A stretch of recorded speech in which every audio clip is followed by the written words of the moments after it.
अस्सलाम वालेकुम फ्रेंड्स। ये CS508 की GDB है। इसमें उन्होंने बताया कि in a modern programming world lambda expression is essentially a block of code that can be assigned to a variable।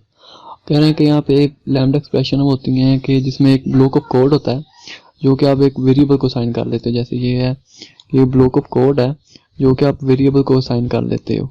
ठीक है, जहाँ पे स्टूडेंट का वेरिएबल बनाया और उसको ये std वेरिएबल को ये जो ब्लॉक ऑफ कोड है ये साइन कर दिया है। ठीक है, और पास एज एन आर्गुमेंट और return from a function call, यानी कि इसमें आप कोई भी वैल्यू जो इस वेरिएबल को आप पास करोगे वो किसी फंक्शन कॉल से भी आ सकती है या उसको आप फंक्शन ही पूरा असाइन कर सकते हो। Has been part of several programming languages like Smalltalk, Lisp, Ruby, Scala, Python, Java, and C Sharp, etc.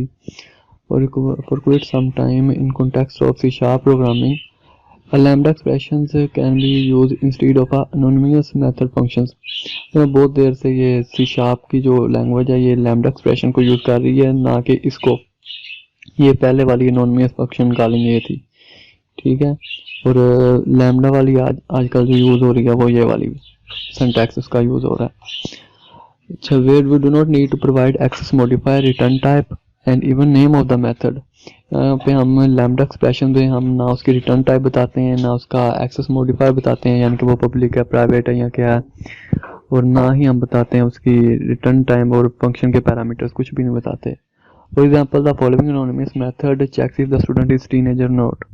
अब यहाँ पे वो कह रहा है कि ये एक उसने फंक्शन दिया है डेलीगेट, ये स्टूडेंट टाइप का एक वेरिएबल बना रहा है जिसका नाम है std वेरिएबल का नाम है, और उसको ये फंक्शन जो है ना यहाँ से लेके ये साइन कर रहा है। इसमें return std dot age greater than 12 and std age less than 20, यानी कि ये टीनेजर को चेक कर रहा है, और ये जो ग्रेटर देन और लेस देन साइंस हैं ये ट्रू रिटर्न करते हैं, और ट्रू जो होगा वो यहाँ से रिटर्न होके std को साइन हो जाएगा।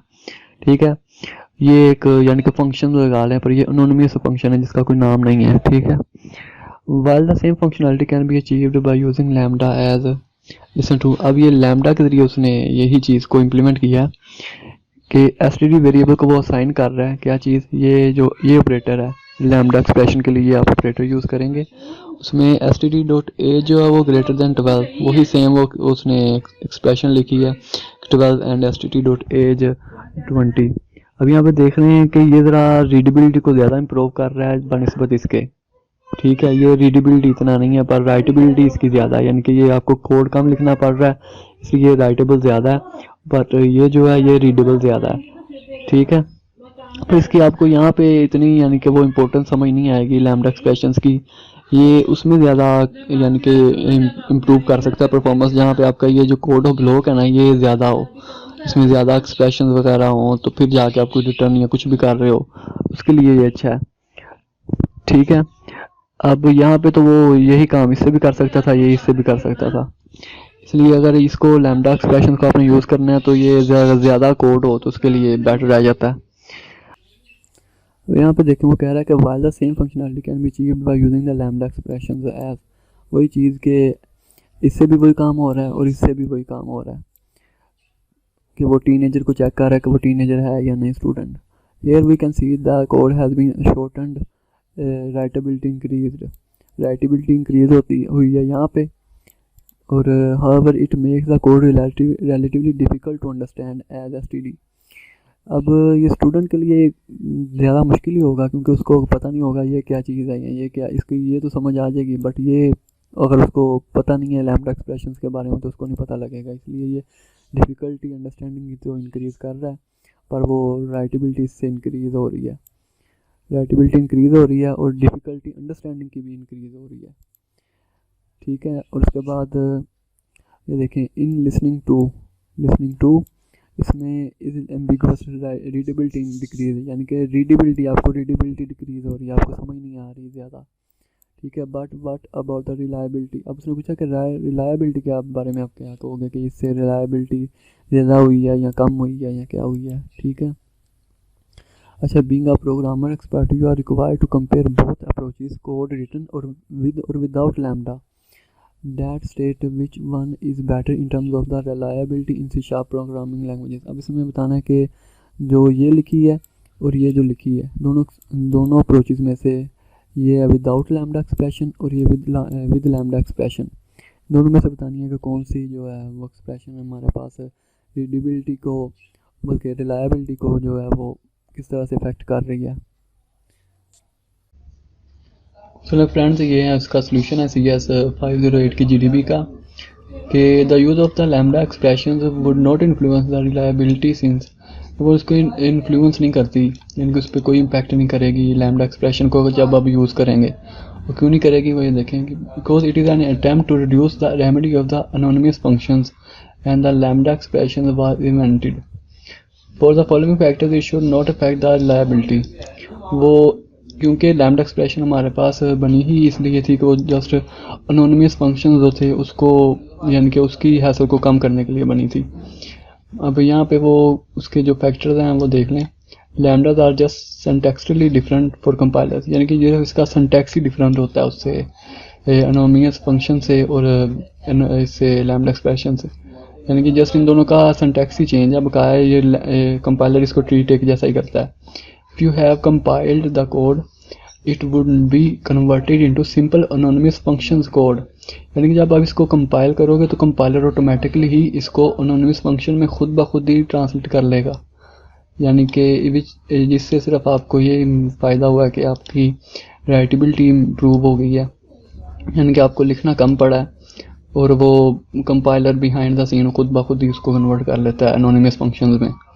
which will be the same if the classes and the processes had been manually coded without being expressed as lambdas, which will be same, यानी कि अगर आपको उसको नहीं बिना लिखते तो फिर भी, यानी कि आप लैम्डाज एक्सप्रेशन में नहीं भी लिखते तो फिर भी वो वैसे ही है। अगर आप एनोनिमस फंक्शन को लिखो या ना लिखो दोनों सेम है, क्योंकि वो बिहाइंड द सीन उसने वो चेंज तो कर लेना होता है कंपाइलर में ऑटोमेटिकली। इसलिए ये देख लें कि lambdas are just syntactically different for compilers. If you have compiled the code, it would be converted into simple anonymous functions code, which will be the same if the classes and the processes had been manually coded without being expressed as lambdas. ठीक है, so it is therefore not affect reliability, इसलिए ये reliability पे कोई असरअंदाज नहीं होगा। ये just इसकी writability improve हुई है बस, और इसका कुछ नहीं है। अब ये डिफरेंस देख लें दोनों के दरमियान के, दोनों है क्या। लैम्डा एक्सप्रेशन है कि it is a expression of the statement block that is treated as an object, यानी कि एक एक्सप्रेशन का ब्लॉक होता है जो कि ट्रीटेड होता है एज ऑब्जेक्ट। जैसा कि ये देखें, ये कोड ऑफ ब्लॉक है, ये वाला यहाँ से लेके यहाँ तक।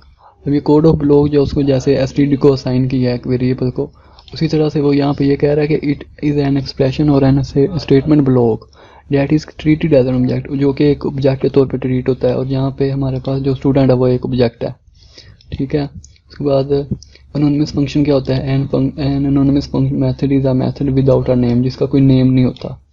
देखें यहाँ पे इसका कोई नेम नहीं है, ये जस्ट वेरिएबल है, ऑब्जेक्ट है, पर फंक्शन का कोई नेम नहीं है। उसके बाद it can be passed as an argument to method that can be also be return by the method calls, ये किसी मेथड को एज ए आर्गुमेंट भी पास कर सकते हैं और किसी मेथड से भी यानी कि रिटर्न टाइप के तौर पर, यानी कि किसी मेथड से भी ये रिटर्न हो सकता है। और in C sharp the delegate keyword is often won't be describe the anonymous method and may be delegated to a delegate type variable, यानी कि अब डेलीगेट कीवर्ड जो है वो यूज होता है एक एनोनिमस मेथड को डिफाइन करने के लिए सी शार्प में, ठीक है। जैसे यहाँ पे यूज हुआ है डेलीगेट का कीवर्ड। और it is just a shorter way of representing the anonymous method, यानी कि देखें ये जस्ट अ शॉर्टर वे जैसे उसने लिखा था। और you reduce our head in code instantiating delegates by using the anonymous method you so you do not need to construct a separate method.